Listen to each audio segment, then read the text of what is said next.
Catherine Bernardo, may bagong minamahal, Mayor Mark Alcala, itinuro ni OG Diaz. May bagong pasabog na chika sa mundo ng showbiz. Ayon kay Showbiz Insider OG Diaz, tila hindi na raw single ang kapamilya superstar na si Catherine Bernardo.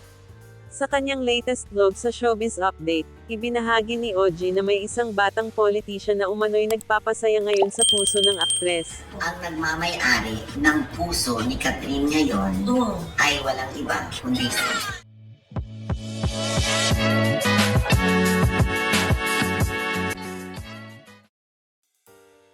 Sino ang lalaking umano'y may puso ni Catherine?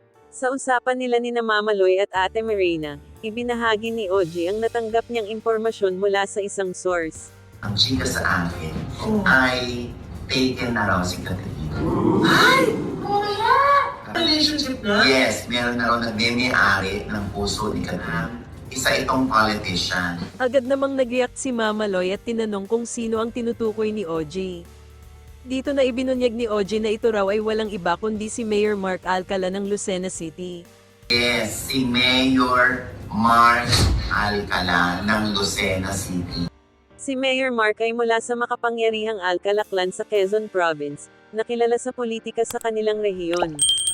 Paano nagsimula ang chika? Ayon kay OG, unang lumabas ang balitang nanliligaw umano si Mayor Mark kay Catherine noong 2024.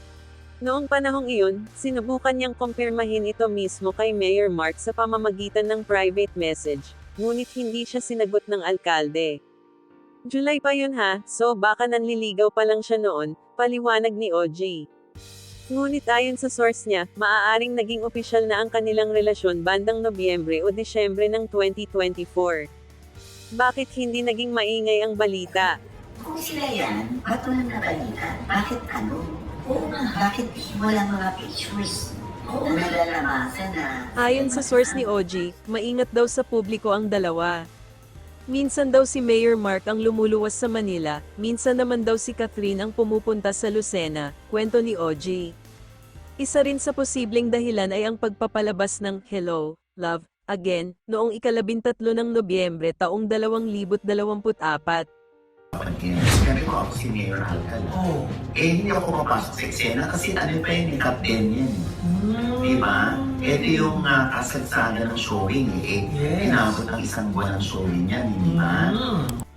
Ibig sabihin, posibleng hindi pa nila isinapubliko ang relasyon nila noon upang hindi maapektuhan ang pelikula at ang natitirang posibilidad na magkabalikan sina Catherine at Daniel.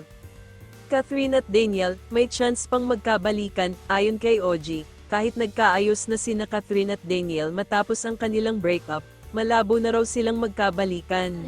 Malabo kasi, ang sabi lang sa akin ewan ko kung true kung single pa rin si Catherine, pwede magkaroon ng possibility na umiligaw ulit siya ni Daniel, di ba? Sa ngayon, tila mas lumalakas ang chismis na si Mayor Mark na nga ang bagong nagpapasaya kay Catherine. Totoo nga ba o chismis lang, bagamat maraming haka-haka, aminado si OG na wala pa siyang matibay na ebidensya na magkasama ang dalawa. Alamin natin yan. Kaya nga ito hindi ito confirmed. Kasi yun na nakarating sa akin. Magandang marinig na naman natin sa kanila sa mga taong sangkot sa kwentong ito. Pero kung totoo nga, wala naman daw masama dahil pareho naman silang single. Ano ang opinyon ninyo? Ano sa tingin nyo? Totoo kaya ang chika na si Mayor Mark Alcala na ang bagong pag-ibig ni Catherine Bernardo? Ilagay ang inyong opinyon sa comment section.